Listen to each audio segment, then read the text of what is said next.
asdaqal hadithi kitabullah wa khairal hadi hadi sayyidina Muhammad sallallahu alaihi wasallam wa syarrul umuri muhdatsatuha wa kullu muhdatsatin bid'ah wa kullu bid'atin dhalalah wa kullu dhalalatin finnar.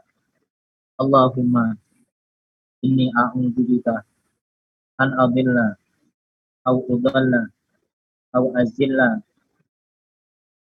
au uzalla au adlima au udlama au ajhala au yujhala alayya wa sallallahu ala sayyidina Muhammadin wa ala alihi wa sahbihi wa sallam walhamdulillahi ala kulli hal. Qala musannif rahimahullahu ta'ala fi kitab Qurratul Uyun nafanallahu bihi wa bi'ulumihi wa bi asrarihi wa bi asrari sayyidis salihin amin ya rabbal alamin. Alhamdulillah pada malam hari ini kita masih diberikan istiqomahan, masih diberikan kesempatan untuk terus melanjutkan kajian kita tentang nikah syar'i, tentang bagaimana kita menikah yang sesuai dengan aturan syariat yang telah dituntut oleh Rasulullah SAW. Walaupun dengan penuh keterbatasan, karena sekarang saya juga lagi terjebak di masjid ini, kan terjebak sebenarnya, terjebak dalam sesuatu yang benar gitu ya, di masjid. Ini hujan sehingga nggak bisa pulang dan nggak ada laptop. Hanya ini seadanya pakai HP aja ya. Kalau di PDF ini kita sampai di halaman 56, nomor 2 dari bawah, baris kedua dari bawah. Bismillahirrahmanirrahim. Qalatin nasihati wa duburul mar'ati fit tahrimi kawayuhi ila annahu la yujibu haddan li quwwati syubhati bihi. Suara saya jelas di sana ya? Moderator, jelas? Oke. Jelas. Berkata siapa musannif dalam kitab An-Nasihah. Jadi kemarin itu kan kita membahas tentang bagaimana ketika seorang suami itu mewati istrinya melalui duburnya. Maka itu adalah sesuatu yang haram dilakukan, dan kalaupun ada orang yang menghalalkannya maka jangan pernah didengarkan. Wa kullu man ajaza fi'luhu fala yu'malu. Adapun semua orang yang mengatakan kehalalan mewati istri melalui duburnya maka jangan pernah didengarkan. Lalu kemudian adapun duburnya seorang istri ditahrimi dalam hukum keharamannya itu kaghairihi ala sama dengan dubur yang lainnya. Mau duburnya istri atau duburnya wanita lain atau duburnya hewan itu semuanya haram untuk diwati. Bahkan seandainya tumbuhan pun ada duburnya maka itu juga haram sampai segitu. Duburnya apapun itu, punya siapapun itu haram hukumnya. Illa annahu la yujibu haddan li quwwati syubhati bihi. Namun sekalipun ini hukumnya haram, itu la yujibu haddan, itu tidak berkonsekuensi haddan kepada had. Oh, jangan-jangan nanti ketika seorang suami mendatangi istrinya lewat belakang, kemudian dia kena had zina. Enggak sampai ke tingkatan itu. Kenapa? Liquwati syubhati, karena ada kuatnya syubhat. Syubhatnya gimana? Karena dubur dengan fajr, dengan harfi itu bersebelahan. Dan sangat bukan sulit, tapi syubhat. Berdekatan sehingga syubhat itu kan samar. Jangan-jangan salah tusuk nanti. Makanya karena syubhat ini tidak sampai kemudian orang yang melakukan hubungan lewat belakang itu sampai dikenai had. Cukup dia berdosa. Wa yansabu ila malikin ibahatuhu. Dan dinisbatkan kepada Imam Maliki ibahatuhu, apa kebolehan mewati seorang istri lewat belakang. Jadi ada ulama yang menisbatkan kebolehan hukum dari melakukan hubungan ketika dilakukan lewat belakang itu boleh. Ini kalau menurut Imam Maliki katanya seperti itu. Tapi lalu kemudian beri uminku. Namun kemudian Imam Malik itu berlepas diri dari nisbatnya orang itu. Artinya Imam Maliki tidak merasa dirinya pernah berfatwa seperti itu. Berarti beliau juga melarangnya. Wa ta'ala, lalu kemudian beliau membaca nisa'ukum mahratul lakum fa'tu harthakum annasyitum. Nisa'ukum, adapun istri-istri kalian itu hartul lakum, itu adalah ladang-ladang kalian. Oleh karena ladang kalian fa'tu harthakum annasyitum, maka datangilah ladang itu, ladang-ladang kalian annasyitum, terserah kalian. Monggo terserah kamu. Begitu. katanya Imam Maliki. Pokoknya lalu kemudian beliau mengatakan hal yakunul harfu illa fi mawdi'il zar'i. Beliau mengatakan memberikan satu pertanyaan, apakah ada yang namanya bercocok tanam itu illa fi mawdi'il zar'i, kecuali di tempat menanam. Ibaratnya ada nggak orang menanam tapi di atas awan? Nggak mungkin kan? Menanam di mana? Jadi di bumi. Sama juga ketika orang menggauli istri, maka di mana? Di tempatnya. Tempatnya yang sudah disediakan adalah fardi. Maka datangi istrimu itu ya datangi dari sisi mana aja. Kalau kita bercocok tanam, mau dari arah kanan, kiri, depan, belakang, ataupun dari pojok, itu adalah sesuatu yang boleh-boleh saja. Kalau kita bercocok tanam. Itu pun demikian ketika kita mau menggauli istri. Dari mana aja itu hal yang dibolehkan. Nah, sementara dubur itu bukan bagian dari ladangnya seorang laki-laki. Makanya maka katanya Syafi'i, katanya Maliki, maka apa ada bercocok tanam itu kecuali di tempatnya itu, di ladangnya itu. Yang enggak ada. Nah, ini untuk menolak, menepis ulama mungkin yang menisbatkan kebolehan menduhul dubur yang kemudian dinisbatkan kepada Imam Maliki.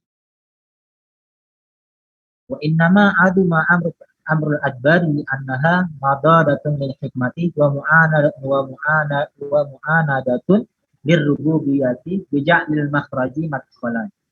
Wa innama adu hanya saja besar. Amrul adbari, urusan mengenai dubur ini sangat besar urusannya ini. Kenapa?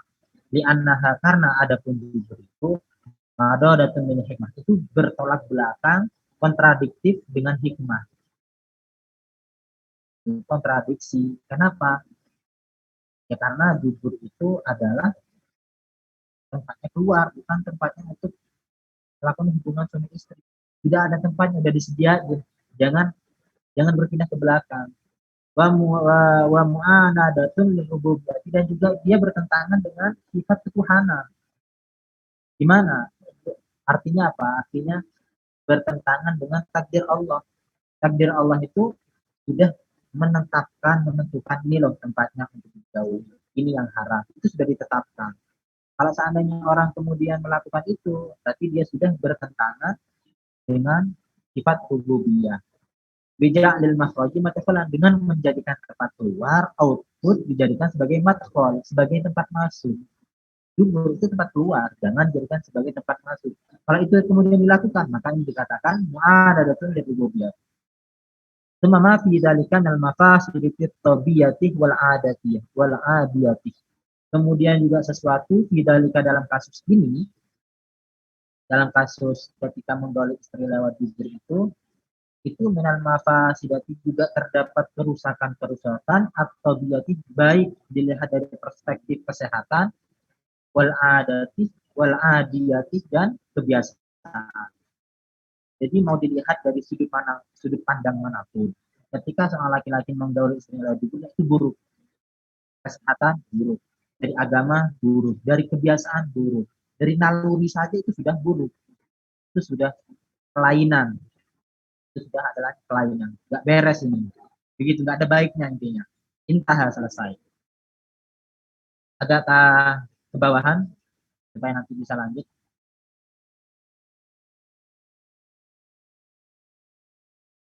Qala Al-Barzali, berkata siapa Imam Al-Barzali, wariwayatu anna man fa'alahu fa'inahu yu'addabu.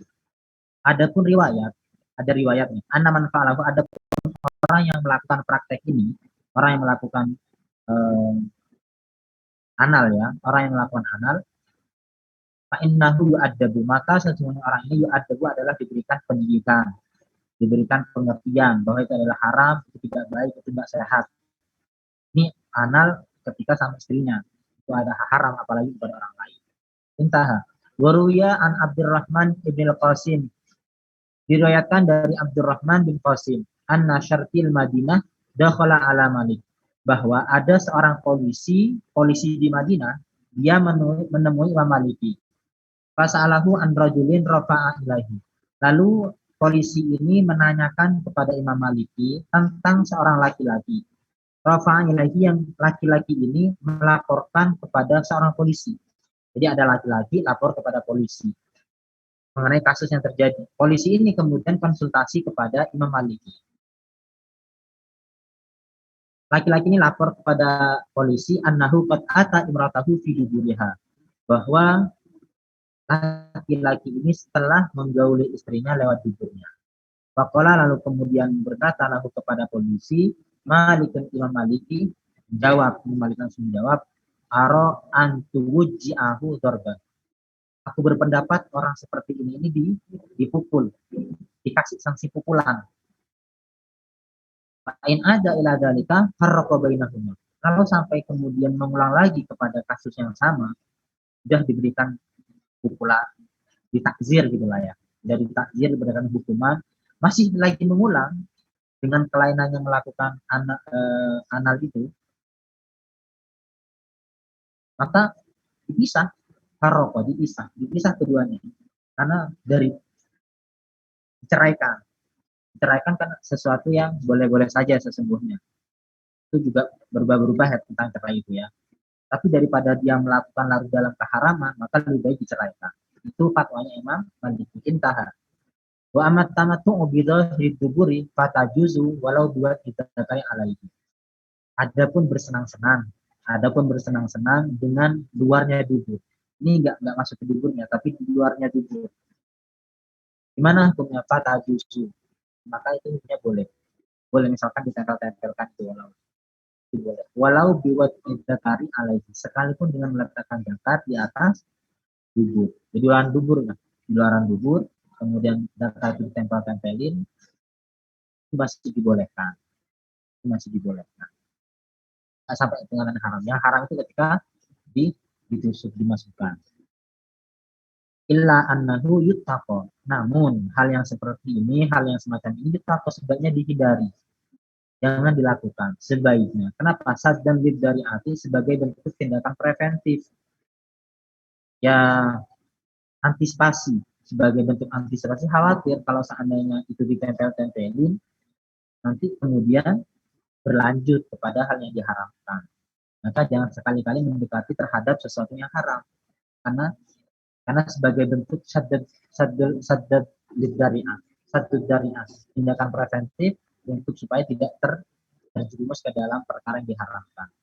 Itu yang pertama. Yang kedua, wa khaufan min tahriki syahwatiha.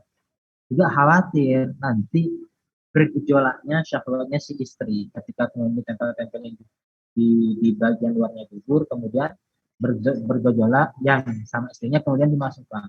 Suaminya nggak ada niatan, tapi karena istrinya sudah bersyahwat, kemudian didorong sama istrinya. Itu yang dikhawatirkan. Makanya tidak perlu, sebaiknya dihindari. Nah, kebolehan kebolehan untuk menempelkan itu sebagaimana sebagai kama ya juzu al istimta'u bil fakhdaini. Itu sebagaimana boleh menempelkan atau beristimta, bersenang-senang dengan kedua paha. Artinya apa bahasanya? Dijepit di kedua paha. itu boleh juga. Itu boleh. Wama syabihahuma, dan sesuatu yang serupa dengan kedua paha, ya misalkan, atau lutut dengan betis dijepitkan kemudian digesek-gesekkan, itu boleh. Halatal haid wan nifasi, ketika masa haid dan nifas. Ketika haid, ketika nifas, kemudian suaminya sudah bergejolak, sementara haram hukumnya untuk menjima istrinya. Kemudian dijima bagian pahanya atau ketiaknya. Gimana hukumnya? Boleh. Itu boleh. Wala dalika, dan berdasarkan keterangan ini kebolehan untuk menggesek. Mungkin kalau teman-teman gini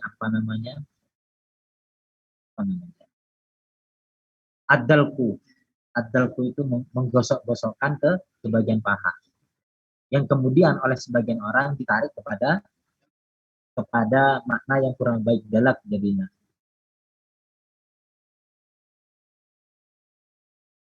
Kemudian bukan warning bikaulihi, dengan perkataan musannif, wajaza fil afkhadi sahi au madara'aha faqad bukita asyu'ma. Wajaza, dan boleh Boleh menjima maksudnya fil afkhodi di beberapa paha, boleh pakai paha, digesek-gesekkan ke paha, sohi wahai sahabatku.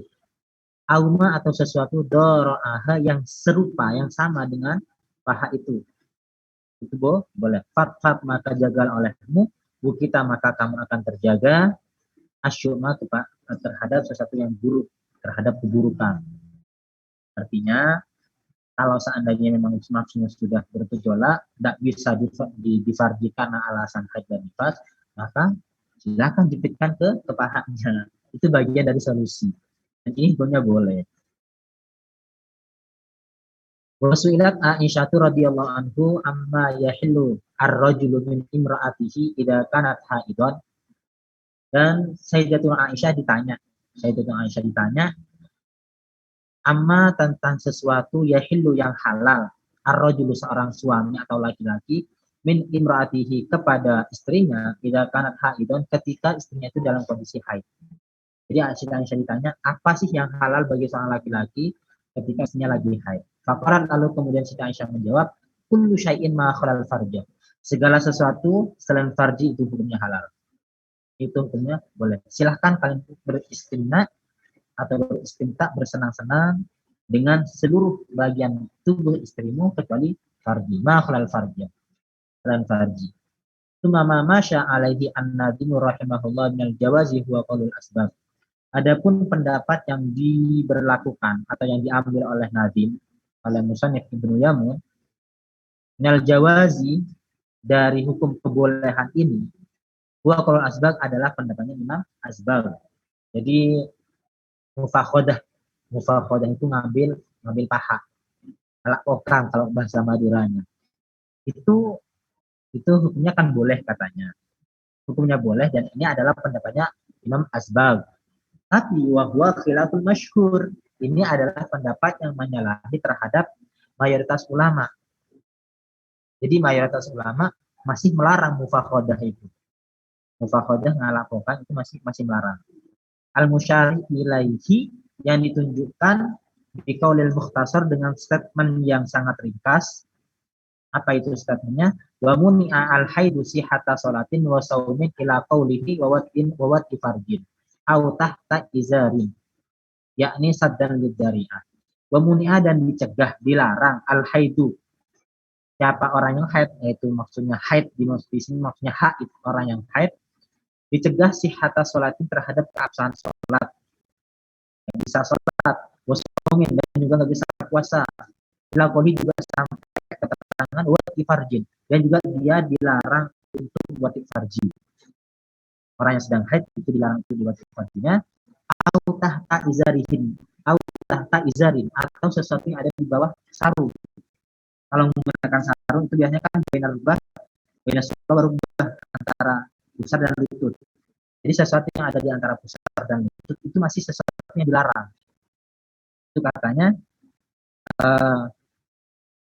mukhtasar yang jumhur ulama mengatakan sebagai itu nggak boleh. Jadi sesuatu mufakhodah atau yang ada di pusar dan sampai lutut itu nggak boleh. Nggak boleh dibuat mainan lah dulu. Jadi puasanya di antara itu.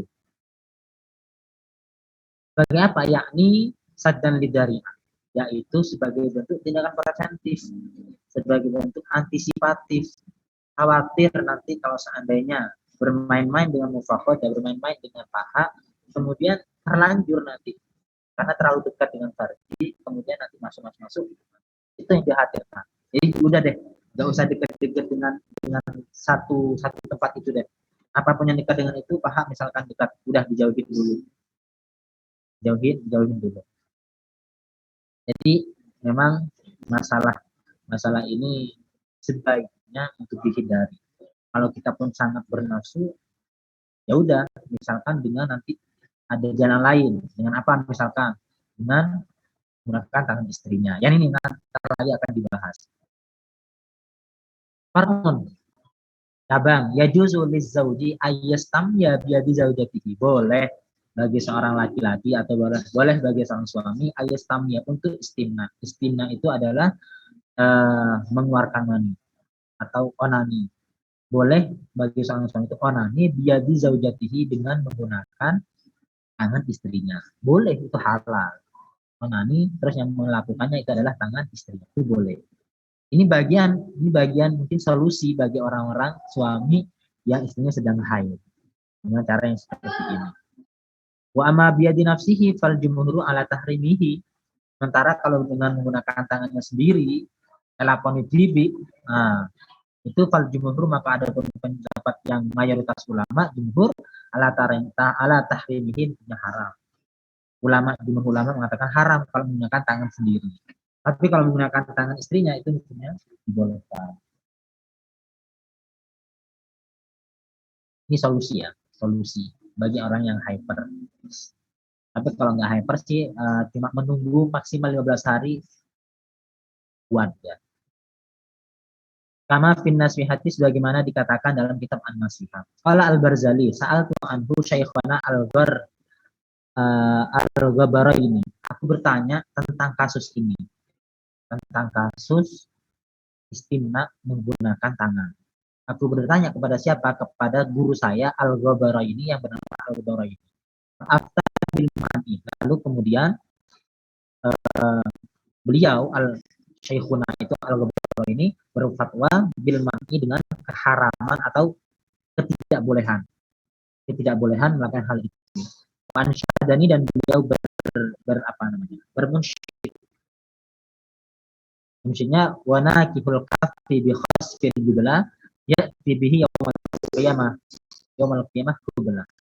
Wana kifil kafi adapun orang yang menikahi telapak tangannya, yaitu onani, orang yang melakukan onani bi khasfin, dengan kehinaan, jubla, diuji. Jadi orang itu sebenarnya sedang diuji oleh Allah dengan nafsu yang besar. Maka dia harus bisa menghilangkan hawa nafsunya. Nah, kalau seandainya dia masih menyalurkan hawa nafsunya dengan menggunakan tangannya, maka ini disebut orang yang menikahi tangannya. Maka orang yang seperti ini ya'ti bihi yaumul qiyamah hubla, maka dia akan datang nanti di hari kiamat hubla dalam kondisi tangannya yang mengandung. Nanti tangannya dalam kondisi hamil. Na'udzubillah min dzalik. Nah, maka orang-orang ini yang biasa memiliki kebiasaan melakukan onani, maka hati-hati. Nanti datang di hari kiamat dalam kondisi tangannya hamil.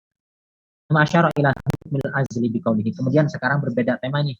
Sekarang mengisyaratkan terkait dengan hukum azl. Azl itu adalah mengeluarkan sperma di luar vagina atau di luar rahim. Dikeluarkan di luar, itu gimana hukumnya? Wajaza azlil ma'i anha ya fata bil idni war ridha hakikan tabita. Wajaza, dan boleh azlul ma'i, apa mengeluarkan sperma, anha dari istrinya ya fata, wahai para pemuda. Memang boleh mengeluarkan itu, boleh dengan catatan apa? Bil idni, dengan catatan ada izin, war ridha, dan keridhaan dari seorang istri. Istrinya udah tahu, istrinya udah mengizinkan dan meridhoi, boleh dikeluarkan di luar. Maka itu hukumnya boleh. Hakikan ya tabita, hakikan secara konkret. Artinya terbukti istrinya benar-benar mengucapkan kebolehan itu. Ya nggak apa-apa, ada izin. Konkret. Tabita juga terbukti, artinya juga si istri intinya boleh membolehkan gitu. Wala fi syamili, berkata musannif dalam kitab Asy-Syamil, wala ya'zilu an hurratin, dan tidak boleh mengeluarkan sperma di luar, azal an hurrati, dari wanita merdeka, lam tak, dan yang tidak memberikan izin wanita ini. Jadi kalau nggak dapat izin nggak boleh dikeluarkan di luar, harus di dalam. Bagaimana hukumnya? Maka hukumnya kalau dalam kitab Fathul makruh, hukumnya makruh. Tapi kalau di sini boleh asalkan ada izin dan keridhaan. Wala an zaujatihil amati, dan juga tidak boleh azab. Jadi dia adalah seorang budak. Kemudian budak ini kemudian dinikahi, yang dikenal nanti dengan ummul walad kalau dia nanti melahirkan anak kita. Budak ummul walad. Nah, budak yang semacam ini itu juga jangan kemudian di azal illa biidni sayyidaha, kecuali dengan izin dari tuannya. Misalkan kalau sekarang udah nggak ada budak ya, tapi pada intinya sih kalau misalkan menikahi seorang budak, maka misalkan mau diazal, maka izin dulu sama tuannya, sama pemilik budaknya. Wakil sama idniha, dan juga ada kil bersama izin si budak ini. Bukan hanya izin dari tuannya, tapi juga izin dari si budaknya. Izin dari budak, izin dari sayyid. Bikhilafi amatihi. Berbeda kalau itu adalah budaknya sendiri, maka itu boleh-boleh saja. Tapi sekarang udah nggak ada budak. Wan Malikin karahatul azli mutlaqan, dan diriwayatkan dari Imam Maliki bahwasanya azl itu hukumnya makruh secara mutlak. Wes tidak ada dispensasi apapun, tidak ada rukhsah apapun, tidak ada alasan apapun, azl hukumnya makruh. Katanya Imam Maliki. Tapi walaha, boleh bagi seorang istri itu antak huda, untuk mengambil, memungut malan akan harta, akan uang, dia zila, agar supaya mengeluarkan siapa suami anha dari istrinya, mengeluarkan sperma maksudnya. Wayarji'u mata sya'a, dan dia mengulang kembali kapan dia mau. Jadi begini, misalkan si suami ini bilang, saya keluarkan di luar ya. Oke, boleh kamu keluarkan di luar, tapi harus ada bayarannya. Misalkan kamu harus bayar 500.000, maka boleh itu diminta. Jadi kan kalau seandainya dalam hubungan suami istri kan nggak boleh minta bayaran, kan nggak boleh itu, maka nanti dia sama dengan jual beli, nanti kan nggak boleh. Jadi istri itu harus benar-benar taslim, menyerahkan sepenuhnya kepada seorang suami. Tapi dalam hal ini ketika suaminya punya kelainan, ingin mengeluarkan di luar, itu gimana hukumnya? Apakah boleh si istri minta biaya atau minta bayaran? Boleh. Boleh. Nah, ini kesempatan kalau bagi wanita untuk mempersulit suami minta bayaran. Intaha. Qala Sayyidi Umar bin Abdul Wahab Al-Hasani, berkata siapa Sayyidi Umar, Sayyidi tuanku Umar bin Abdul Wahab Al-Hasani, yang bernisbat Al-Hasani, yang bagi diseyogyanya liman dakhala bi zaujatihil bikri, seyogyanya bagi orang yang mendukhul istrinya yang sedang perawan itu.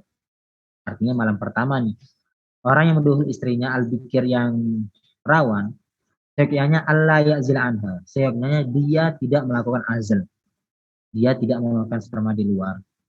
Kama yaf'aluhul juhalu, sebagaimana itu dilakukan oleh orang-orang bodoh. Jadi orang-orang bodoh itu banyak melakukan hal itu. Jangan. Gimana sebaiknya? Wal yasra ma'ahu ila rahimiha. Sebaiknya mempercepat, wal yasra, hendaklah mempercepat ma'ahu, akan air sperma itu. Mempercepat kemana? Ila rahimiha, ke rahimnya seorang istri. Masukkan saja sudah. Masukkan saja. La'allahu yaj'alu lahu min dalika dzurriatan yashfa'u biha. Barangkali Allah jadikan dari sperma ini yang engkau masukkan itu, Allah jadikan dzurriatan sebagai keturunan yashfa'u biha, yang akan memberikan pertolongan, yang akan memberikan syafaat, yang akan menolongmu, akan memberikan bantuan kepadamu nanti di hari kiamat. Bisa jadi ini anak nanti lahir anak yang soleh, anak yang kemudian bisa membantu amal timbangan orang tuanya nanti di akhirat. Wala'alla dzalika ayyakuna akhu ahdihi bin nisa'i fil isabah. Dan barangkali juga ini bisa jadi ini adalah akhir masanya bagi seorang suami itu menggauli istrinya. Bisa jadi ini adalah terakhir kali dia menjima istrinya.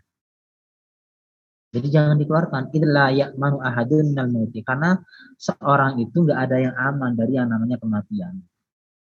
Orang itu kan nggak aman dari kematian. Karena nggak aman, maka udah langsung masukkan ke farji saja, jangan dikeluarkan di luar.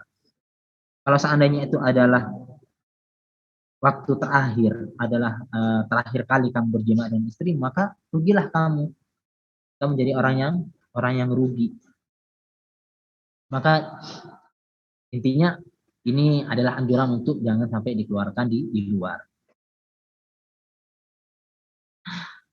Qala wala ba'sa bil azli li solahir radi'i. Nah, tapi ada pendapat wala ba'sa, enggak apa-apa. Boleh-boleh saja bil azli dengan dengan azl, dengan mengeluarkan sperma di luar itu, li solahir radi'i, dengan tujuan kebaikan untuk anak yang sedang menyusui. Jadi misalkan istri kita masih usia 3 bulan sedang menyusui, kemudian karena kan udah selesai nifas tuh, nifas kan 2 bulan udah selesai, 2 bulan dapat sehari, intinya udah selesai nifas, kemudian menggauli lagi istrinya, kemudian mau dikeluarkan di luar dengan alasan ya khawatir nanti jadi kehamilan lagi nih. Kalau nanti jadi hamil, kasihan ini bayinya yang sedang menyusui ini. Itu gimana hukumnya? Boleh kalau dengan tujuan itu. Boleh dengan tujuan itu. Atau aulil khaufi alaihi in tahmila umuhu fatadarraru min dalika. Atau khawatir nanti istrinya hamil. Yang ketika dia hamil maka akan menjadi kesulitan. Kasihan istrinya, dia sedang mengurus anak bayi, menyusui, merawatnya, mau mendidiknya, masih kecil, masih bayi 3 bulan, lalu dia hamil lagi, kan kasihan, yang nanti membuat dirinya menjadi sangat payah. Dengan alasan ini maka boleh, maka boleh. Maka alasannya yang dibolehkan ini hanya sampai di sana saja, hanya sampai pada batasan istri merasa terbebani, yang kedua kasihan anak si kecil. Berarti ini juga bisa kita analogikan kepada penunda-penunda kehamilan yang lain seperti KB dan lain, suntikan dan sebagainya itu. Itu bisa dibolehkan dengan tujuan memang untuk misalkan anaknya masih kecil dalam artinya masih menyusui. Khawatir nanti kalau hamil lagi. Tapi kalau saya udah lama, anaknya udah besar, udah usia 2 tahun, nggak apa-apa, nggak usah lagi pakai itu. Nanti kembali lagi hukumnya kepada pemakruhan tadi. Wa amma isti'malu ma yubarridur rahim. Oh, ada ternyata di sini. Wa amma isti'malu ma yubarridur rahim.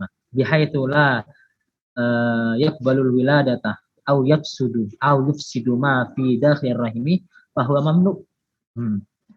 Ini global banget ini. Adapun menggunakan sesuatu yubarridur rahimah yang mendinginkan rahim. Menggunakan sesuatu yang dapat mendinginkan rahim bihaitsu la yaqbalul wiladata. Sekiranya ketika menggunakan ini tidak bisa dibuahi. Au yufsidu ma fi dakhir rahim, atau bisa merusak sesuatu yang masuk kepada rahim. Ini global kan? Menggunakan sesuatu yang bisa merusak sesuatu yang masuk pada rahim, yaitu sperma, atau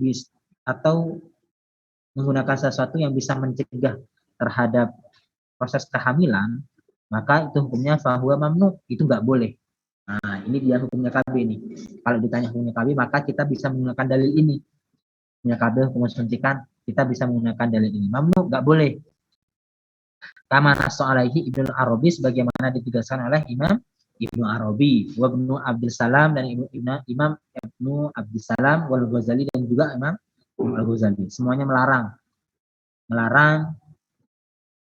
dengan menggunakan sesuatu yang bisa mencegah kehamilan, nggak boleh, dilarang.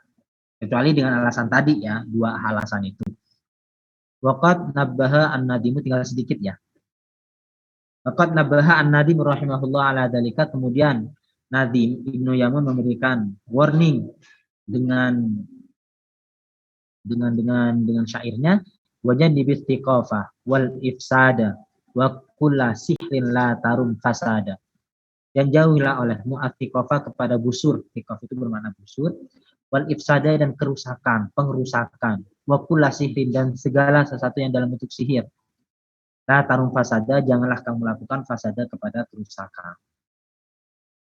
Maksudnya gimana? Wadzahiru, adapun maksudnya, kejelasannya gimana? An-tiqafa. Sesungguhnya adapun tiqaf itu minas sihri, adalah termasuk sihir alladzi la yajuzu, yang itu tidak boleh hukumnya. Tiqaf itu busur atau ya semacam tanah, atau mungkin kalau sekarang karena ini dikaitkan dengan masalah mencegah kehamilan atau masalah menggugurkan, aborsi, itu mungkin kan sekarang kalau dalam dunia medis kan ada tuh alat seperti gunting yang dimasukkan kemudian menarik. Itu hukumnya nggak boleh. Itu yang dimaksud dengan tiqaf di sini. Wal ifsada, dan dalam bentuk apapun merusakan, itu nggak boleh. Wa mahallu qaulil ifsadi mamnu'an, adapun tempat ifsad yang dimaksudnya aborsi. Adapun tempat aborsi mamnu'an adalah dilarang. aborsi itu dilarang, haitu kana qabla nafkhir ruhi. Sekiranya itu terjadi sebelum ditiupkannya ruh. Berarti sebelum usia 4 bulan kehamilan. Sebelum 4 bulan kehamilan, gimana hukumnya aborsi? Maka hukumnya mamnu, tidak boleh. Tidak boleh. Fa in kana ba'da nafkhiha, sementara apabila setelah ditiupkannya ruh, berarti setelah 4 bulan, fahuwa qatlu nafsin, kemudian dilakukan aborsi, maka itu sama dengan membunuh jiwa. Berarti kalau sangat disamakan dengan membunuh jiwa, maka dia dikenai kisos. Usia 7 bulan, digugurkan. Maka nanti dia kena kisos. Bahwa qatlu nafsin itu membunuh jiwa. Bila khilafin tanpa ada perbedaan ulama. Berarti sepakat ulama, orang yang menggugurkan kandungan di atas 4 bulan, maka itu juga sama dengan pembunuhan. Sehingga dia kena kisos dalam perspektif Islamnya. Kalau seandainya sebelum 4 bulan gimana? Maka hukumnya nggak boleh. Maka hukumnya haram saja. Haram saja dia berdosa tapi tidak sampai dikenai kisos. Wa ma istimalu ma yufsidu an nutfatah nafsaha. Adapun menggunakan sesuatu yufsidu nutfatah yang bisa merusak pada nutfah, kepada sperma, nafsaha dirinya, wa yabqa dan tersisa ar-rahimu, apa rahim, bikuwatihi dengan kekuatannya, wa binalil wiladati dia bisa menerima terhadap kandungan, artinya bisa mengandung. Fadzalika kal azli wallahu a'lam. Maka itu sama seperti azal. Kalau menggunakan alat, menggunakan obat-obatan, menggunakan suntikan yang bisa merusak pada sperma, dan misalkan minum jamu obat yang bisa merusak sperma, yang spermanya itu nggak sehat misalkan, yang seandainya melakukan hubungan suami istri, maka spermanya itu nggak mungkin jadi merusak sperma. Tapi rahimnya itu masih sehat, nggak ada masalah. Dia sebenarnya masih bisa menerima sperma. Cuma karena spermanya dirusak, maka tidak bisa dibuahi. Gimana hukumnya ini? Padalika kal azl. Maka ini hukumnya sama dengan azl. Enggak boleh. Hukumnya sama dengan azl. Wallahu a'lam. Allah Maha mengetahui. Wa min jawabin, dan termasuk jawaban li Abil Abbas Al-Wansharisi. Termasuk jawabannya Abul Abbas Al-Syarisi, Mas Nasohu yang ditegaskan. Al-mansusu li a'immatina, yang ditegaskan oleh imam-imam kita, al-man'u min isti'mali ma yubarridur rahimah, dari menggunakan sesuatu yang bisa mendinginkan rahim. Bahasanya di sini mendinginkan rahim. Kalau dalam bahasa medis mungkin mengeringkan rahim. Rahim ketika kering itu sulit untuk dibuahi. Kalau dalam kitab ini mendinginkan. Ketika rahim dalam kondisi dingin itu juga sulit untuk dibuahi. Ada katanya imam-imam kita menggunakan sesuatu yang membuat dingin rahim, au yustakhraju ma fi dahlir rahimi minal mani, atau mengeluarkan mani dari rahim. Jadi mani itu sudah masuk tapi dikeluarkan lagi. Wa alaihi al-muhaqqiqun wa nudzaru. Dia jamak dari simfa'il nadirun wa nudzaru. Yang itu diambil oleh al-muhaqqiqun, oleh orang-orang yang ahli tahqiq dan orang-orang yang memiliki pandangan yang luas. Mengatakan mengeluarkan sesuatu yang ada dalam rahim, yaitu sperma, itu fahuwa haramun mamnu'un. Itu adalah perbuatan yang diharamkan dan itu adalah dilarang. La yahillu biwajhin, tidak halal biwajhin dari aspek manapun. Dilihat dari aspek manapun itu hukumnya tidak boleh mengeluarkan sesuatu yang ada di dalam rahim. Wala yubahu, dan tidak boleh dan tidak halal. Semakola kemudian berkata sa pemusannif, wala ibrata bima infarada bihi Al-Lukhami, nggak tahu siapa namanya ya, karena kalau nama itu sulit ya, Al-Lukhami. Dan tidak diperhitungkan, tidak dianggap bima dengan pendapat infarada yang sendiri bihi dengan pendapat itu, Al-Lukhami, siapa Imam Al-Lukhami. Jadi ini pendapatnya Imam Al-Lukhami ini cuma sendiri aja nih. Min jawazi istikhraji ma fi dakhlir rahimi minal ma'i qablal arba'ina. Dari kebolehan mengeluarkan sperma di dalam rahim sebelum 40 hari. Oh, jadi Imam Al-Lukhami ini berpendapat selama masih kurang dari 40 hari itu boleh mengeluarkan sperma, entah dengan cara apapun itu. Itu boleh hukumnya. Tapi ini tidak dianggap katanya, nggak usah dianggap, nggak usah digubris pendapatnya seperti ini. Katanya Musannif Ibnu Yamun. Kalau kemudian dia berkata, Musannif berkata, wa alal ummi fi isqatihi al-ghurratu wal adabu. wajib kepada seorang ibu, wajib kepada seorang wanita iskotihi di dalam menggugurkan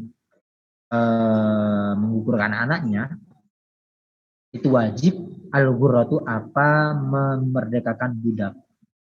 Jadi ibu yang menggugurkan, yang melakukan aborsi, dia wajib untuk memerdekakan budak. Wal adabu, dan dia wajib untuk diberikan pendidikan, pemahaman kepada dirinya. Ila ayasquta az-zawju haqqahu fil ghurrati ba'dal isqati. Oh, kecuali jadi seorang wanita yang melakukan aborsi, maka dia dikenai hukuman. Yang pertama, dia dikasih pendidikan. Yang kedua, dia wajib untuk memerdekakan budak.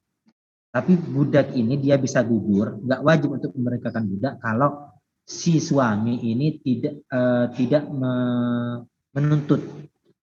Ketika suami tidak menuntut, artinya menggugurkan haknya. Ya udah, nggak usah dihukum. Maka ini menjadi gugur, nggak ada hukuman bagi seorang wanita kalau dalam kondisi seperti ini.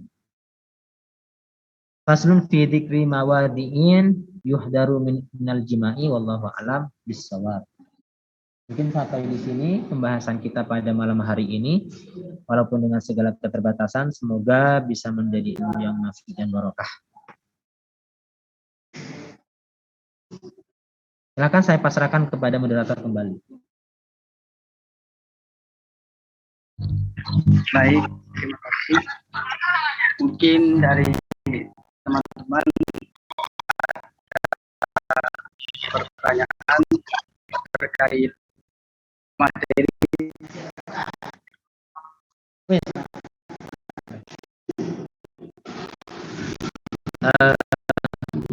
Moderator,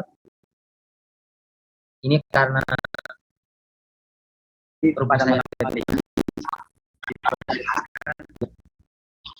ini karena di masjid lampu makan dimatikan, jadi mungkin karena di sini di Bali jadi ada aturan untuk mematikan lampu pada jam 10 malam. Ya. Halo. Kita akhiri dengan akhir saja. Mohon maaf, misalkan ada pertanyaan nanti bisa diajukan di minggu yang akan datang. Ya. Ustaz. Subhanakallahumma wa bihamdika asyhadu an la ilaha illa anta